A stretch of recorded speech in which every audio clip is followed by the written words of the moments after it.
Prime Minister Modi has spoken about India's ambition to become a Viksit Bharat by 2047.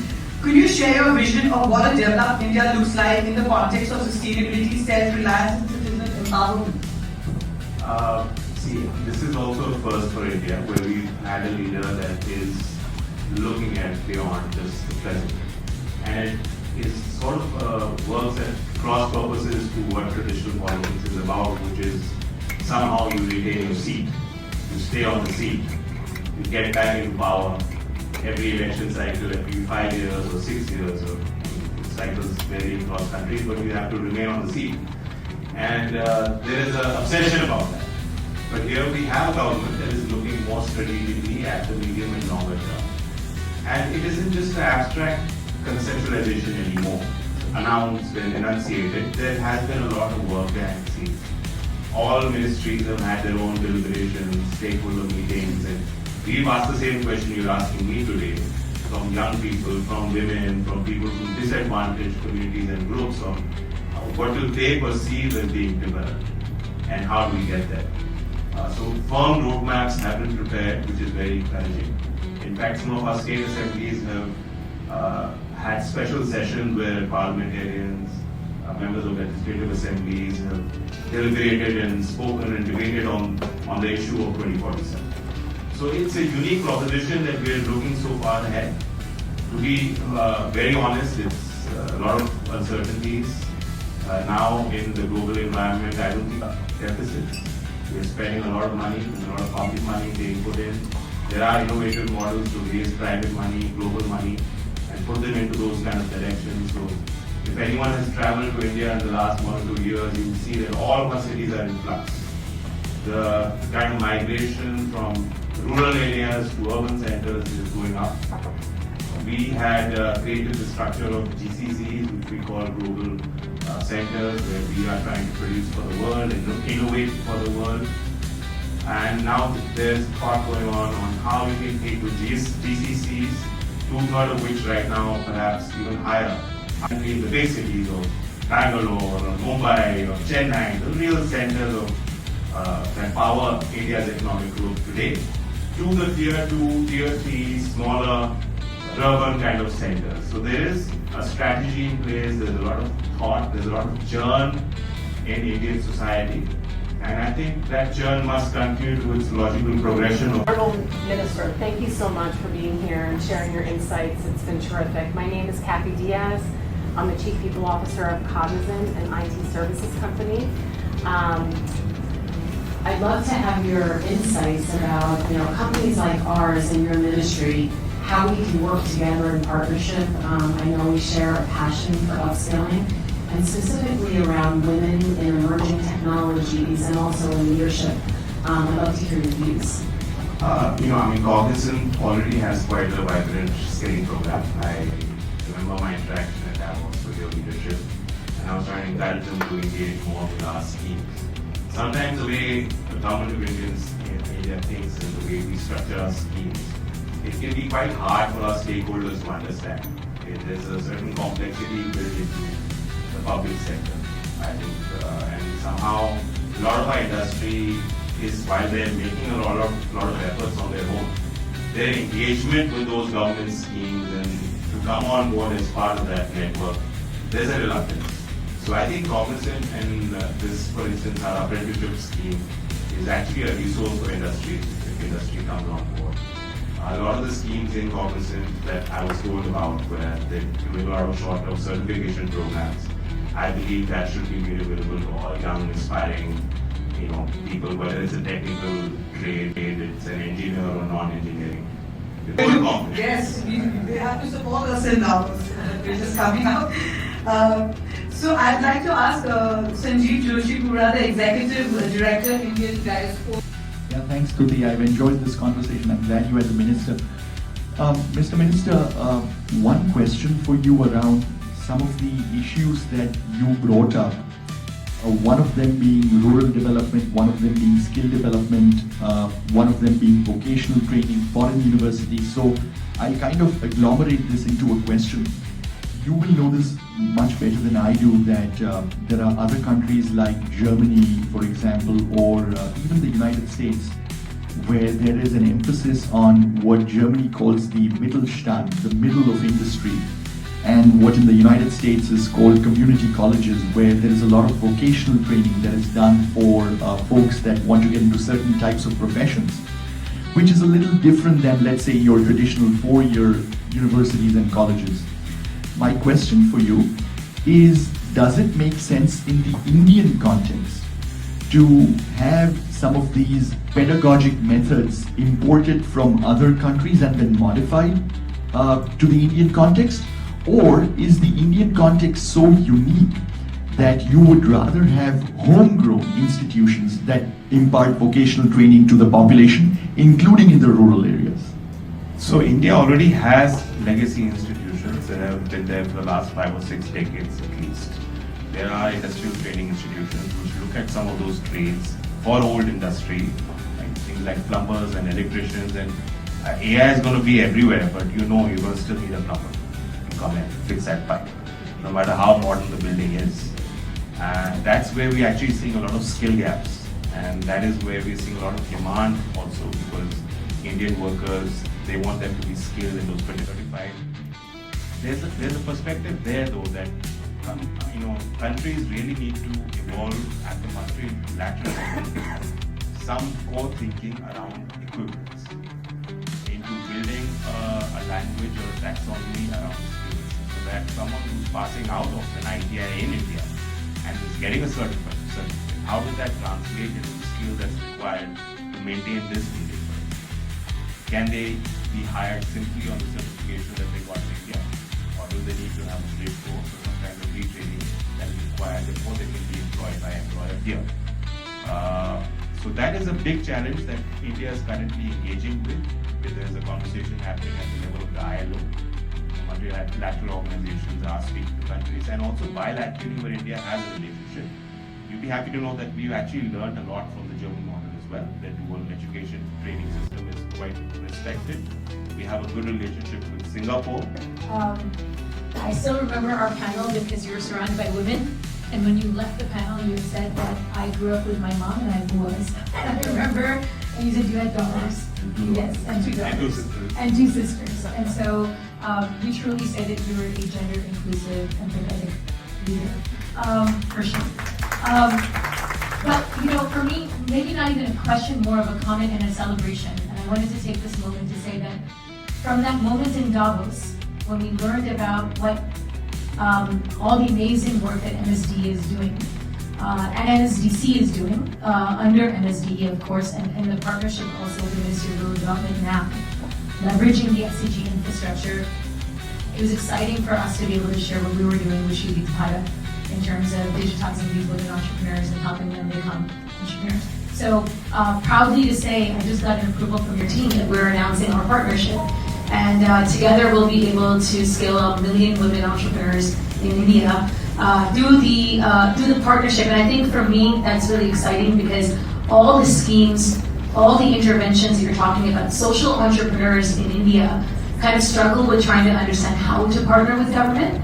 And I think that what MSD has done is pretty remarkable because you make it very easy for us to learn, but then also create and co-create. So I just want to celebrate that moment to say that it's officially happening, which is exciting. But as a question for everyone else in the room, how easy or difficult do you think it is to partner with government? No, it isn't easy because sometimes schemes are designed so no one can understand.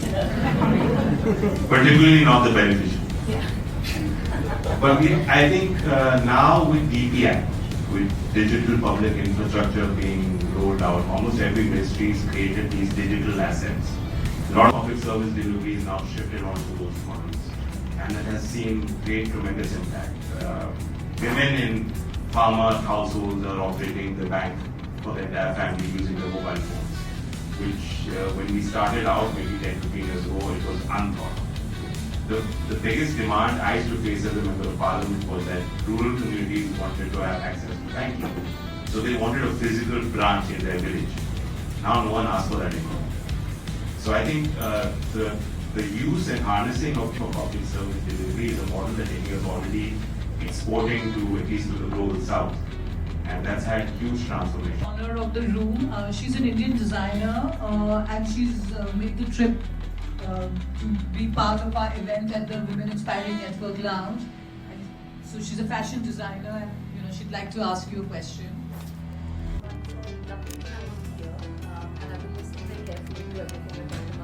Very, very exciting. My question is specific really to Indian textiles and crafts, and I've been in the industry 3 decades. And they used to, and because we're talking women here, I'm really talking about more women-driven crafts like a chicken curry or women working in factories. How is the government going to sort of be able to do skill development for them? Now there's a lot of interest from the Western world, much more so than there has been earlier. But we're kind of not able to keep up pace with having skilled people, especially women for that matter. I think I'll put it differently. We have skilled people, but it's in the informal sector. We have to recognize that skill, we have to formalize it, we have to certify it for it to be globally transferable in that respect. In the textile sector, there's, I think India is emerging, or perhaps it's already emerged, as you know. That's part of our emergence of soft power globally. And a lot of our traditional crafts and handicrafts are now, they're also changing the way they produce so that the international consumer can also appreciate. And so they're tailoring their product, I think, increasingly to the global market. And I think that's very encouraging. But the government currently has a lot of focus on harnessing that and protecting our traditional practice of the arts and also making it economically viable and increasingly connecting them to global markets as well. There are a number of schemes that do that. In the skilling domain, there's a scheme called PM Vishwakarma. So Vishwakarma is an icon also connected to our religious thought. And basically it's about 18 traditional crafts which were rural crafts, and those craftsmen were self-organized generation after generation. They were typically engaged in the same practice. Now there's a scheme to give them some kind of training and economic support. So I think I appreciate that there is a lot more that needs to be done. We have a sector skill council that focuses specifically on your sector as well. And recently government set up the new Waves, which is an event for the creator economy. So if you look at the larger space of the arts, that's the first event that India organized in Mumbai, and our vision is to take that event globally and to talk about the informal sector that's engaged in that. A lot of the benefits and the profit being earned by the big corporations that are actually exporting do not trickle down to the actual artisan who's the weaver. So that's a big challenge in the Indian context. And one of the questions I'd like Geeta, if you'd like to ask a question. She's the CEO of Room to Read. Geeta Murali. Thank you, sir, for taking our questions. I think what comes to mind for me maybe is a little bit longer term. We look at, if you talk a little bit about India being a young country and a populous country and entering a peak demographic window, and we know that demographic window can be either a liability or a great asset in the country. Right. But when you think about those long-term shifts, the systemic shifts that are needed for this generation to be future ready, organizations like ours have been working in India for 20 years, and we're proud partners with the national government, district and state level governments to do that work right now. But when you think about the systemic shifts, what are you laser focused on to make sure the generations ahead are future ready so they can lead and not just follow? The big challenge in India is that agriculture is a large share of our GDP even now in terms of employment generation in the rural areas. It's still number one. And there's obviously going to be a shift with access and use of technology. We're not going to need an automation in industry as well as in agriculture. You're going to need to create a lot more jobs. So I think for me that is the biggest kind of transformation, social transformation that that already we are seeing and witnessing over the last few decades, and that's going to only increase in pace. That's I'm a bit nervous. I'm usually not, but I am.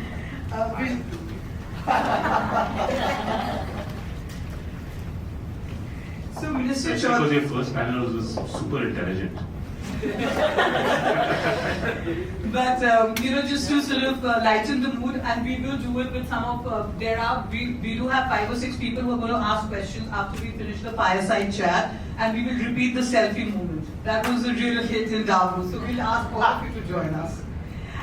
Minister Chaudhary, of course, Prime Minister Modi has spoken about India's ambition to become a Viksit Bharat by 2047. Could you share your vision of what a developed India looks like in the context of sustainability, self-reliance and citizen empowerment?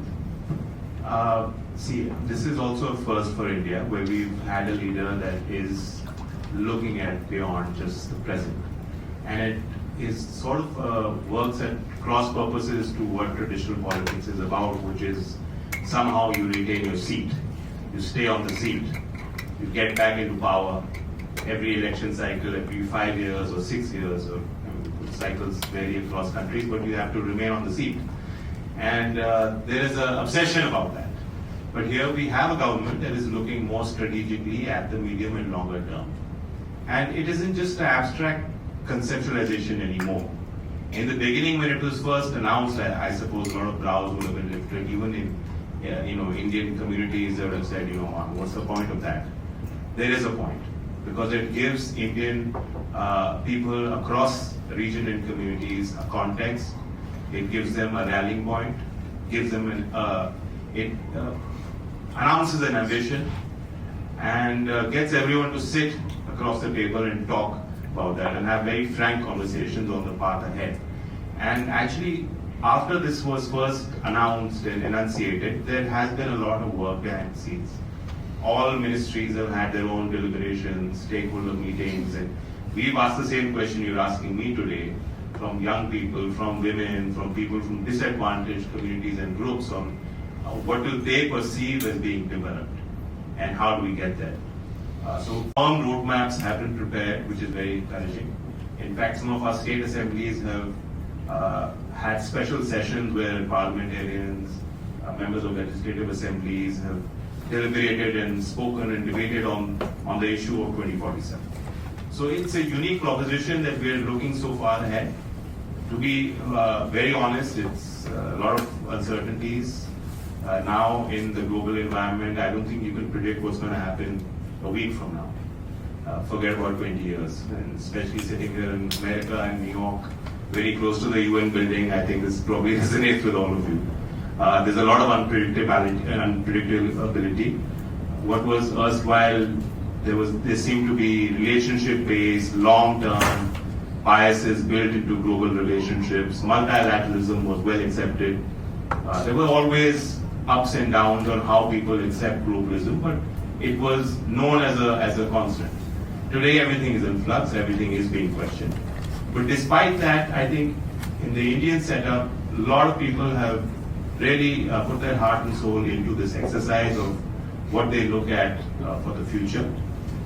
From my perspective, in the Indian context, we have to remove a lot of the disparities that exist. By 2047, we will be independent and free for 100 years.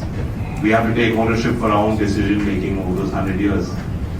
To be economically sustainable, environmentally sustainable, it also has to be socially sustainable. And for me, that means women empowerment and participation across sectors. It means tribal communities, members from groups which have had affirmative action, which is perhaps the world's largest affirmative action program, which is part of our Indian political system. For a number of years, we want to see that translating into real equity and access and ownership. And of course, if we are able to limit, say, climate change, our actions are effective and we're able to limit global temperatures to the Paris mandate or nearby, hopefully there'll be a huge transformation in the kind of technologies and the impact of those technologies in everyday social life. India still faces a lot of infra deficits. We're spending a lot of money, there's a lot of public money being put in. There are innovative models to raise private money, global money, and put them into those kind of directions. So if anyone has traveled to India in the last 1 or 2 years, you will see that all of our cities are in flux. the kind of migration from rural areas to urban centers is going up. We had created the structure of GCCs, which we call global centers, where we are trying to produce for the world and innovate for the world. And now there's thought going on how you can take the GCCs, which we call global centers, where we are trying to produce for the world and innovate for the world.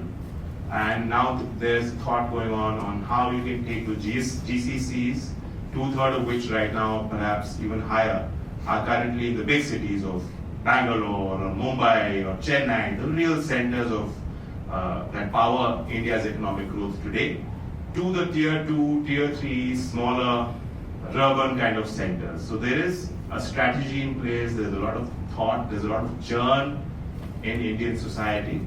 And I think that churn must continue to its logical progression of India becoming developed.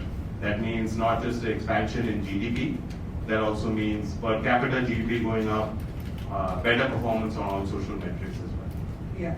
And Minister, skill development and entrepreneurship have been key pillars of your ministry's agenda. I know you've done a lot of work, especially on women entrepreneurship perspective. How do you see these two sectors contributing to a green, sustainable India, and how can they be aligned with India's climate goals? Well, India's done well on SDG goals, for instance. I think we've jumped about 10 places in the recent UN report on SDG performance. For the first time, I think we're in the top 100 countries. On environmental issues as well, on the Paris promises that our country made with regards to building more climate resilience, reducing our carbon footprints, our intensity, becoming net zero by 2070, having 50% of our fuel coming from non-fossil fuel resources, which was supposed to be done by 2030, but we achieved it 5 years earlier. All of those metrics, India is doing a lot.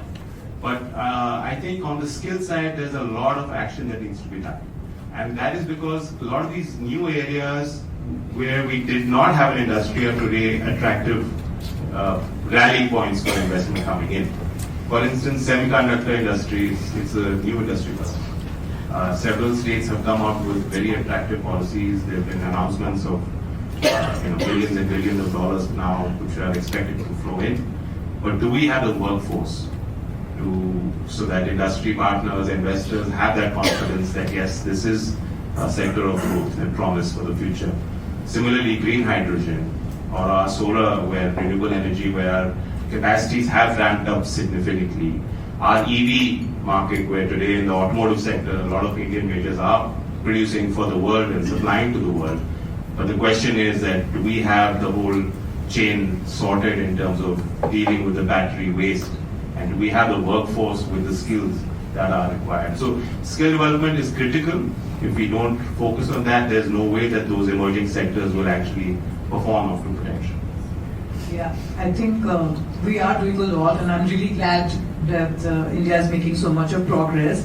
And on innovation and technology, innovation has played a pivotal role in India's transformation. And how can India balance technological advancement with ecological responsibility as we aim for our economic growth? So India's innovation story, the way new enterprises are being formed, the flux that I spoke about, the churn that we spoke about is very evident to any casual observer of Indian society. We're a very young country. We are a very ambitious country which is aspiring to achieve a lot. And I think that kind of aspiration has its own impact on the kind of innovation. Government of India is also looking to fund the innovation. We are now mindful that research cannot be separated from academia. Our universities really need to become hubs for that research. They need to really become more open, engage at a deeper level with industry, which really wasn't the case in the Indian setup. There's been a lot of liberalization in that to that effect. We've now opened up our borders for foreign universities to set up campuses in India, so that the kind of benchmarking that is required, the global best practices that we can learn from, and so that slowly seeps into the way young people function in society. So I think, on innovation, we've now got a national fund. There was a very innovative scheme that I think our government was the first in the world to set up, where we bought more than 13,500 academic journals. And that subscription is free for Indian young people studying in any university. They can access the best academic journals from the world, which is a new thing. The impact of that in terms of the number of patents that we filed, the new technologies that could be developed, is going to be immense. So there is no cost that you can actually put on that. And whatever the cost is, I think the benefits are going to outweigh that in the medium and long term. So I think some of those measures will have huge impact.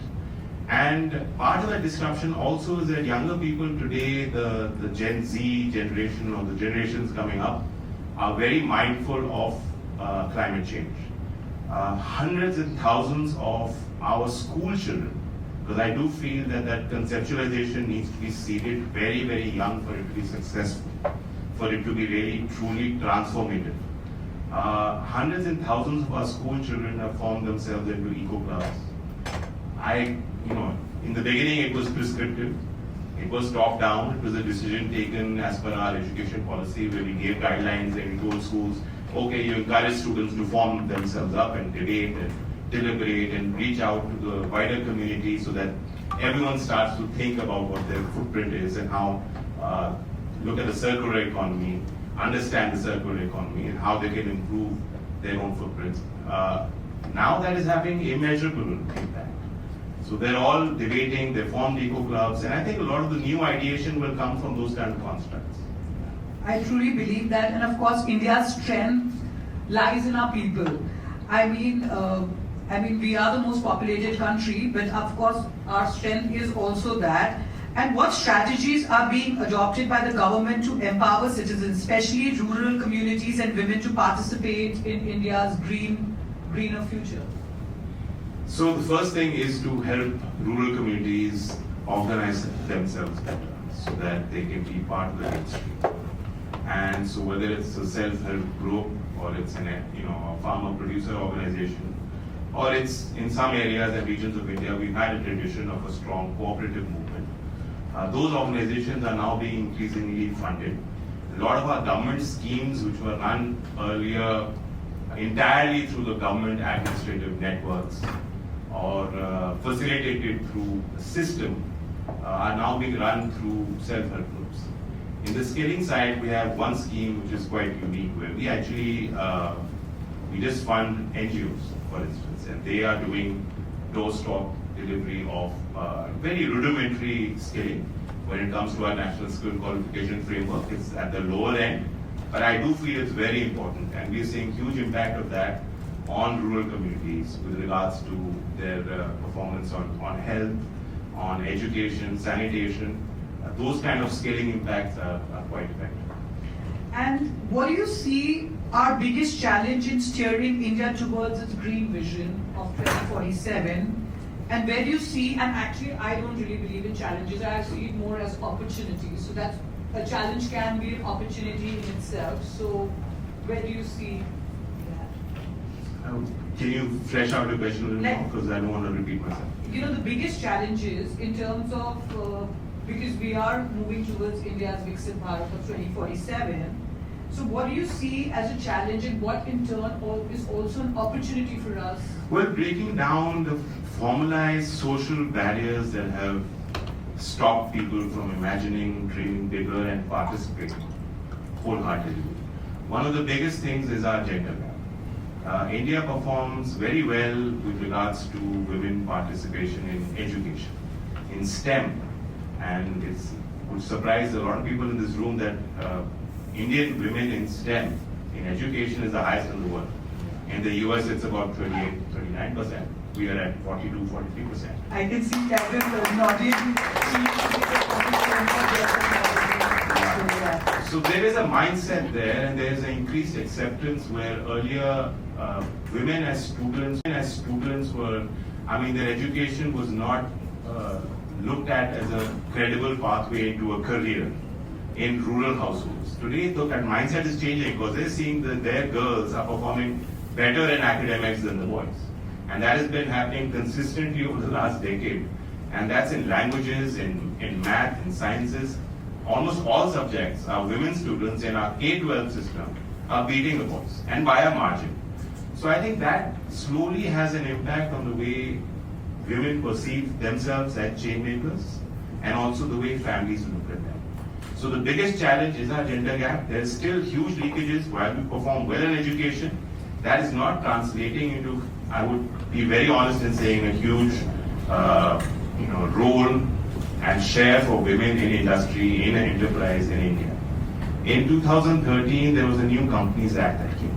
And that gave a mandate that every listed company in India should have representation in their board for women. Before that came in, I think the figure of women in listed firms' boards in India was about 53% of companies did not have a single woman on the board.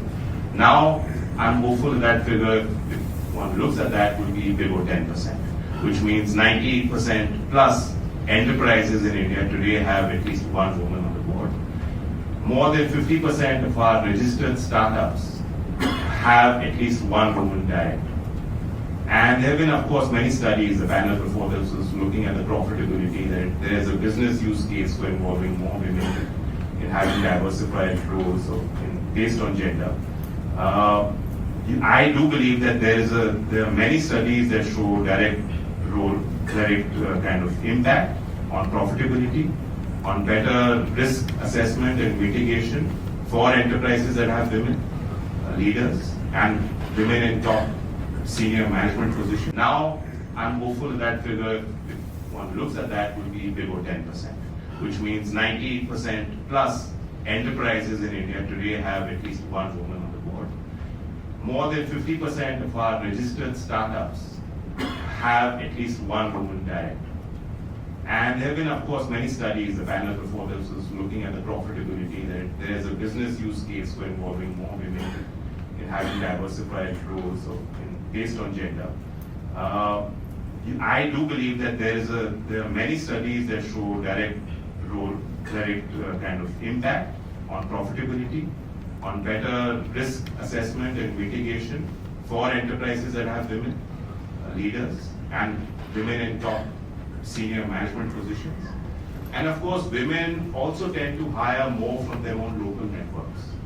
And in the Indian context, I've seen it, especially in rural communities. When you hire one woman, that is almost seen to be having a generational impact on that society and on that community. It's not restricted to just that one family. And I think Indian policymakers are very, very mindful of that. Indian Parliament has now brought in a system where it's a quota system. And initially quotas have their pros and cons, but I think in Indian politics it'll be a first where we're going to have 33% of our seats in all our parliament and assemblies reserved exclusively for women. So when you're going to see more women in sports, in enterprises, in sciences, every field, you're going to have those women icons that other normal girls in rural communities can look up to. I think a lot of that inspiration is going to have impact. So for me, the biggest challenge and also the opportunity is that we are able to involve 50% of our population in the way India as a nation takes decisions. And that will really impact our leadership. Thank you. I was going to ask you that question, and this is my favorite subject because that's exactly what WIN stands for. It's win-win. Yes, it's a win-win. And in fact, I don't know, but Minister, of course, we incorporated ourselves last year, and this year, of course, you know that we did the WIN Lounge in Davos in Cannes, and now New York. And I often get asked, are you from India? And I say, I very much live in New Delhi in India. And, and often people in Davos were like, but how? How would you be doing an event at Davos? And I said, you just need the intention, and with the support of the government, I can see there's so much more happening in India, especially for women. So we are all these proud women, and I can see even Ajayita nodding. But a lot of people have sort of come. But thank you so much, because especially your ministry is taking a lot of initiative towards women entrepreneurship. So we're really, really glad on that. And if you'd like to add anything else on the entrepreneurship segment, that would be really interesting before we open it up to some questions. Well, India has done quite well in the startup ecosystem. We This is a statistic that we often quote, that now we have the third largest startup ecosystem in India. Large share of that is being done by women. We have good women business leaders, whether it's a Biocon or it's a Nika, or it's co-promoters of businesses in fintech or off business. There are several names out there now. So I think having that diversity is part of our India's story of growth now. For me, taking our questions. I think what comes to mind for me maybe is a little bit longer term. We look at, if you talked a little bit about India being a young country and a populous country and entering a peak demographic window, and we know that that demographic window can be either a liability or a great asset Hopefully to the not country. for Right. But when you think about those long-term shifts, the systemic shifts that are needed for this generation to be future ready, organizations like ours have been working in India for 20 years, and we're proud partners with the national government, district and state level governments to do that work right now. But when you think about the systemic shifts, what are you laser focused on to make sure the generations ahead are future ready so they can lead and not just follow? The big challenge in India is that agriculture is a large share of our GDP even now in terms of employment generation in the rural areas. It's still number one. And there's obviously going to be a shift with the access and use of technology. We're not going to need an automation in industry as well as in agriculture. You're going to need to create a lot more jobs. So I think for me that is the biggest kind of transformation, social transformation that already we are seeing and witnessing over the last few decades, and that's going to only increase in pace. That's the biggest challenge for me. Thank you. Anyone in the audience would like to ask? Okay, Karima.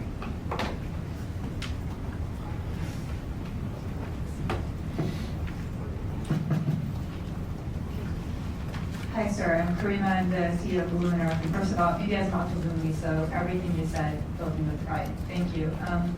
Just following on from the colleague from Jareed, what is the government doing to increase critical learning and critical thinking in basic education? Because that is what's going to set up India to lead. So, I mean, at the very primary level, in terms of FLN, India has had significant progress. There have been efforts to kind of gamify learning at that age group.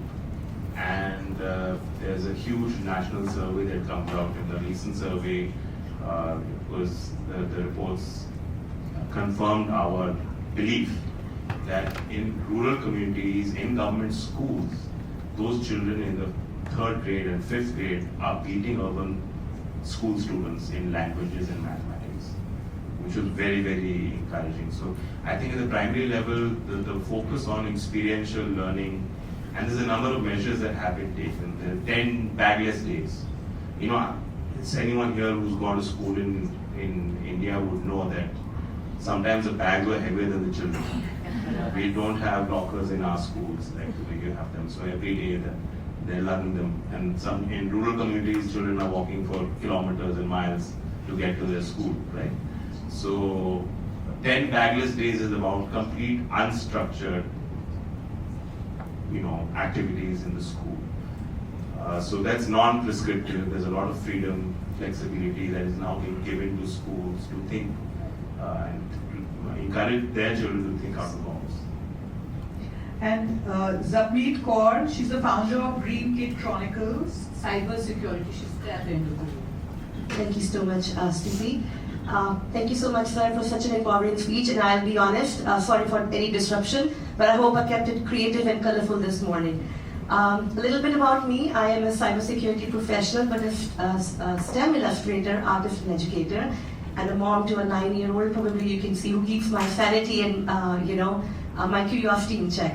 So my curious journey thus far has been always about finding bridging gaps. When it comes to technology, humanity, security and trust, and art and impact. So I would love to share this little gift, which actually was inspired by Arman during the time of COVID. I was like, where are my spices, turmeric, coffee beans are going from my kitchen drawer, only to find out that this little boy was using them for colors. So that triggered the idea in me, that he's right. We as a human, we have everything, from Mother Earth. And we just only disrupting it or deteriorating it. So what can we do? So hence, the idea for the book came up. So each art illustration or each letter is a handmade art painting with Arman. Thank you. So it's all handcrafted. The reason to show is that despite the time of AI, finance and climate, we need human spirit, we need humanity, as we rewrite this climate contract, because I think creativity is one of the tools which should not be disrupted, right? And the young generation are our future. Thank you. Do you want to sign your name for him? Yes, shake hands. Thank you. Thank you so much. We be the guardians of our future, right? Saving planet. And so at our home, we are not talking A for apple, B for boy, but it's more about how we can save planet Earth. And I'd love to say he's more about reuse, recycle at home. And he's a little Dadaji at home who keeps like this, that you cannot mix things here and there, So thank you so much for accepting this review. Such a pleasure. Thank you. Thank you, Jyoti. So any one last question and then we'll conclude. Okay, Neeta wants to ask a question. So, Rita was just telling me her husband's they run one of the biggest tech firms and Indian origin, and her husband's on the board of Wall Street Journal as well. Thank you. And welcome. We're really happy to have you here. And so my question is around philanthropy. I run the Universe Solutions Foundation. And in India, we do a lot around education, women empowerment, water conservation, and also sustainability. But what I want to find out is there a gap that is not being looked at right now that corporations can somehow fill that gap? Yeah, for me, for education specifically? For education? Yeah. I mean, so if you look at education, India has a massive footprint. You get a sense of the scale that we have 360 million students in schools, in colleges, in universities, in polytechnics, in vocational. That total comes up to about 360 million. So that's a huge number. And now our communities really need to get a sense that the government cannot run these schools. So there's a lot of reform that is being undertaken. But the gap is, in terms of resources, is when I see a school with no playground, or no library, or no space for young children to have unstructured time to think about themselves, introspect, play, learn from each other. And I think the kind of positive impact that sports can have on health. Every sports person in India doesn't need to win a medal. There's building a whole culture around being outdoors, playing, staying away from their mobiles for a bit, from their devices for a bit, being one with nature, learning how to lose, learning how to rely on a team member. Those are vital life skills. And the kind of learning that someone can get from a sports field is something that we need to really put more emphasis on. So we're looking at recognizing sport in our academic journey, providing more academic credit for time dedicated to sports, and also recognizing sports as a skill. So there's an entire ecosystem around it. We're having, now our country is pitching for the Olympics. We're pitching for the Commonwealth Games. When those events come in, it's going to bring huge viewership, it's going to bring avenues for tourism. A lot of the sports schools, perhaps even here in the kind of sports that Americans play. Maybe the football is being manufactured in India. So our sports good equipment manufacturing industry is also an exporting industry. So that needs skilling for their worker base. A lot of those are actually women in those factories. A lot of it is the informal sector, which needs to scale up and formalize. So for me, the gap is sports, especially on the side of philanthropy, and we're open to that. If someone wants to come and fund and provide their expertise and know-how, we'll be more than happy. Thank you. Thank you. I think thank you so much, Honorable Minister Chaudhary, for sharing such inspiring insights.